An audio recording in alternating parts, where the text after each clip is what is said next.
নমস্কার বন্ধুরা, আজকে আমি তোমাদেরকে কোনো রকম কেক ওভেন ছাড়া, কেক মোল্ড ছাড়া কেক তৈরি করে দেখাবো, যেটা হবে ভীষণই নরম আর খেতে লাগে অসাধারণ।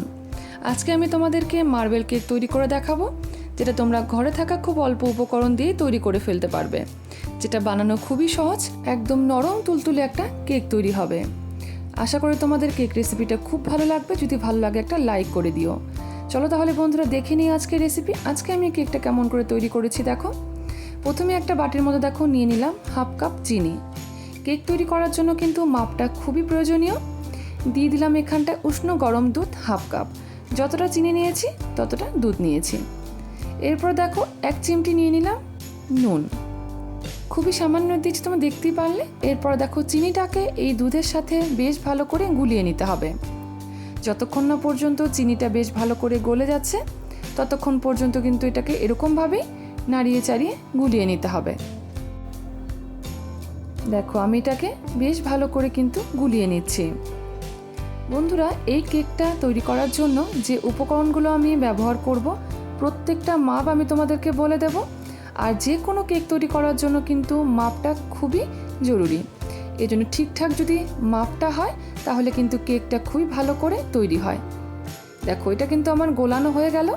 এরপর দেখো বন্ধুরা, আমি এর মধ্যে দিয়ে দিচ্ছি পাতিলেবুর রস। আমি এখানটা 1 চামচের মতন পাতিলেবুর রস দেখো দিয়ে দিলাম। যদি তোমাদের কাছে টক দই থাকে তোমরা কিন্তু সেটাও এর মধ্যে দিতে পারো। এবার দেখো এটাকেও দেখো এর সাথে মিশিয়ে নিচ্ছি। এরপরে আমি এর মধ্যে দিয়ে দিব 1 চামচের মাপ করে ভ্যানিলা এসেন্স। এটা কেকে দিলে পরে কেকের ফ্লেভারটা খুব ভালো হয়, খেতেও খুবই ভালো লাগে। তোমরা কিন্তু ভ্যানিলা এসেন্স ছাড়াও এটা করতে পারো। দেখো আমি এটাকেও খুব ভালো করে এর সাথে মিশিয়ে নিচ্ছি। সমস্ত উপকরণগুলোকে খুব ভালো করে কিন্তু মিশিয়ে নিতে হবে। দেখো এটা আমার মেশানো হয়ে গেল। এরপরে আমি এর মধ্যে দিয়ে দিব 1 চামচের মাপ করে তেল। আমি এখানটায় দেখো 1 চামচ তেল দিয়ে দিলাম, আরও হাফ চামচ তেল এর মধ্যে দেখো দিয়ে দিচ্ছি। এবারে এটাকেও এর সাথে খুব ভালো করে মিশিয়ে নিতে হবে। বন্ধুরা, তোমরা এখনো পর্যন্ত যারা আমার চ্যানেলটাকে সাবস্ক্রাইব করোনি তোমাদেরকে বলবো চ্যানেলটাকে সাবস্ক্রাইব করে রেখো, কারণ আমি এরকম অনেক রান্নার রেসিপি আমার চ্যানেলে দিয়ে থাকি। তোমরা চাইলে আমার চ্যানেলটাকে ঘুরে আসতে পারো। যদি ভালো লাগে তোমাদের অবশ্যই চ্যানেলটাকে সাবস্ক্রাইব করে পাশে থেকো। দেখো আমি এটাকেও খুব ভালো করে কিন্তু দেখো মিশিয়ে নিলাম। এরপরে বন্ধুরা দেখো এটা মেশানো হয়ে গেলে আমি এর মধ্যে দিয়ে দেব ময়দা। দেখো এর মধ্যে একটা ছাঁকনি বসিয়ে দিলাম। এরপরে এর মধ্যে আমি 1 কাপের মাপ দিয়ে দিলাম ময়দা। তোমরা চাইলে কিন্তু এখানটায় আটাও ব্যবহার করতে পারো। আমি কিন্তু এখানটায় দেখো 1 কাপ ময়দা দিয়েছি। প্রথমে কিন্তু এর মধ্যে হাফ কাপ চিনি, হাফ কাপ দুধ দিয়েছিলাম, তার জন্য কিন্তু 1 কাপ ময়দা আমি এখানটায় নিয়েছি। হাফ টিস্পুন দিয়ে দিলাম বেকিং সোডা, আর তার থেকে বেশি দিতে হবে বেকিং পাউডার। মানে যতটা পরিমাণ বেকিং সোডা হবে তার থেকে বেশি দিতে হবে বেকিং পাউডার। যে কোনো কেক তৈরি করার সময় কিন্তু বন্ধুরা এই জিনিসটা একটু খেয়াল রাখবে। যদি বেকিং সোডা যতটা দিবে তার থেকে একটু বেশি দিতে হবে বেকিং পাউডার। বেকিং সোডা একটু বেশি হয়ে গেলে কিন্তু কেক নষ্ট হয়ে যাবে, মানে তেতো হয়ে যাবে। দেখো আমি এবারে দেখো সমস্ত কিছুকে এর সাথে মিশিয়ে নিচ্ছি। এই ব্যাটারটা কিন্তু একটু ঘনই তৈরি করতে হবে। তোমরা দেখে বুঝতে পারবে যে এটা কতটা ঘনত্ব রাখতে হবে। আজকে আমি তোমাদেরকে যে কেকটা তৈরি করে দেখাবো তার জন্য কিন্তু ব্যাটারটা একটু ঘনই তৈরি করতে হবে। দেখো সমস্ত কিছুকে আমি বেশ ভালো করে দেখো মিশিয়ে নিয়েছি। আর দেখো এটার ব্যাটারটা ঘনই কিন্তু তৈরি হয়েছে। তোমরা দেখে কিন্তু একটু বুঝে নেবে। দেখো আমি উপর থেকে ফেলছি, সঙ্গে সঙ্গে কিন্তু এটা মিশে যাচ্ছে না। এরকমভাবেই তৈরি করতে হবে। এরপরে দেখো এই ব্যাটারটাকে আমি দুটো ভাগ করে নেব। কিছুটা আমি একটা ছোট বাটির মধ্যে ঢেলে নিচ্ছি, মানে অর্ধেক করে নেব।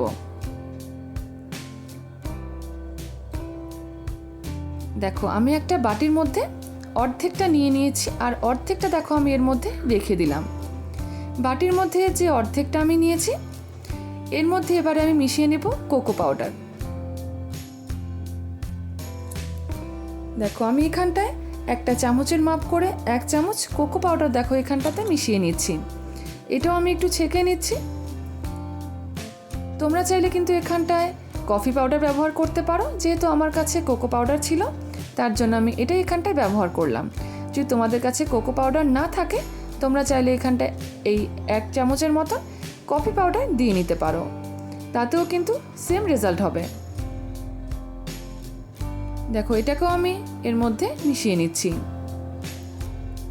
এই কোকো পাউডার দেওয়াতে কিন্তু দেখবে ব্যাটারটা একটু ঘন হয়ে যাবে, মানে যতটা ঘনত্ব আছে তার থেকে আরেকটু এটা ঘন হয়ে যাবে। দেখো এটাকেও আমি খুব ভালো করে মিশিয়ে নিচ্ছি। দেখো বন্ধুরা, মেশানোর পরে এটা কিন্তু অনেকটাই ঘন হয়ে গেছে।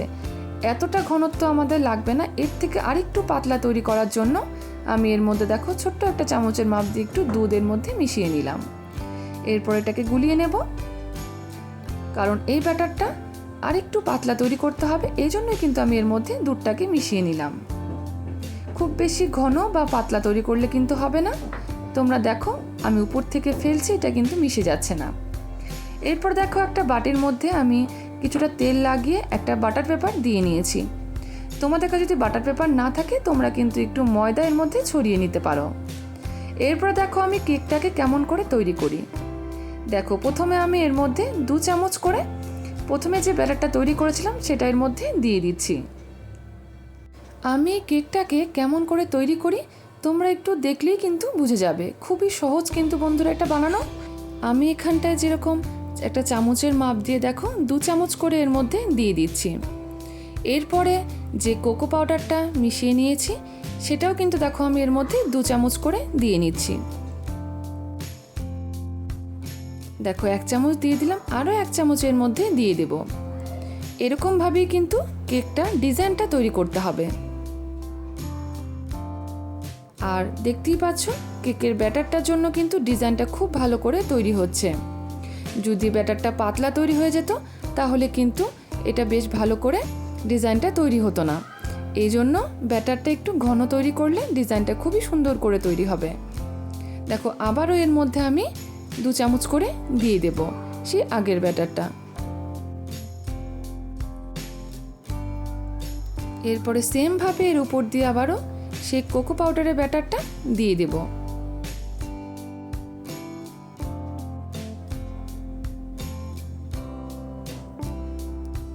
এরকমভাবেই পরপর করে এটাকে সাজিয়ে নেব। দেখতেই পারছো বন্ধুরা যেটা তৈরি করা কিন্তু খুবই সহজ। তোমরা দেখতে থাকো, দেখলেই তোমরা বুঝতে পারবে যে এটা বানানো কতটা সহজ। আর এই মার্বেল কেকটা খেতেও কিন্তু বন্ধুরা খুবই ভালো লাগে। দেখতেও যেরকম সুন্দর হয় খেতেও কিন্তু খুবই ভালো লাগে। দেখো বন্ধুরা আমার পুরো কেকের ডিজাইনটা কিন্তু তৈরি হয়ে গেছে। এরপর দেখো আমি একটা নিয়েছি টুথপিক, এর সাহায্যে দেখো আমি ডিজাইনটা তৈরি করছি। দেখো ভেতর দিকে কিন্তু আমি এটাকে নিয়ে আসছি। এরকমভাবে টুথপিকের সাহায্যে এটাকে ভেতর দিক দিয়ে ডিজাইনটাকে তৈরি করতে হবে। আমি যেমন করে করছি সেমভাবে তোমরা তৈরি করবে, দেখবে তোমাদের ডিজাইনটা খুবই ভালো করে তৈরি হবে। দেখো আমি ডিজাইনটা কিন্তু ভেতর দিকে নিয়ে যাচ্ছি। এটা কিন্তু বাইরের দিকে নিলে পরে হবে না বন্ধুরা, ভেতর দিকে নিয়ে কিন্তু ডিজাইনটাকে এরকমভাবে তৈরি করতে হবে। দেখো কত সুন্দর করে আমার কেকের ডিজাইনটা তৈরি হয়ে গেল। দেখতেই পাচ্ছ বন্ধুরা। এবারে আমি কেকটাকে বন্ধুরা তৈরি করে নেব। আমি কেকটাকে গ্যাসেই তৈরি করছি, তোমরা চাইলে এটা ওভেনে তৈরি করতে পারো। আমি প্রথমে কড়াইটাকে গরম করে নিয়েছিলাম 5 মিনিটের জন্য। তারপর দেখো এটাকে আমি একটা স্ট্যান্ড বসিয়ে তার উপরে কেকটাকে বসিয়ে দিলাম। ঢাকনার উপরে যে ছিদ্রটা আছে দেখো সেটা আমি বন্ধ করে দিয়েছি।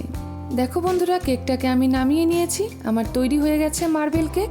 দেখতেই পাচ্ছ কতটা নরম তৈরি হয়েছে আর কতটা পারফেক্টভাবে তৈরি হয়েছে। কেকটা দেখতে কিন্তু বন্ধুরা খুবই সুন্দর হয়েছে। আর দেখো কেকের যে ডিজাইনটা কতটা ভালো করে বোঝা যাচ্ছে। আমি তোমাদেরকে ভেঙেও দেখাচ্ছি।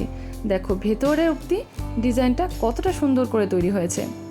তোমরা কেকটা তৈরি করার সময় অবশ্যই মাপটা খেয়াল রেখে কেকটা তৈরি করবে, দেখবে তোমাদের কেক একদম পারফেক্ট তৈরি হবে। আর এই কেকটা ভীষণই নরম তুলতুলে তৈরি হয়েছে। আজকে আমার এই মার্বেল কেক রেসিপি তোমাদের কেমন লাগলো বন্ধুরা জানিও। ভালো লাগলে প্লিজ লাইক কমেন্ট সাবস্ক্রাইব করে পাশে থেকো। ধন্যবাদ।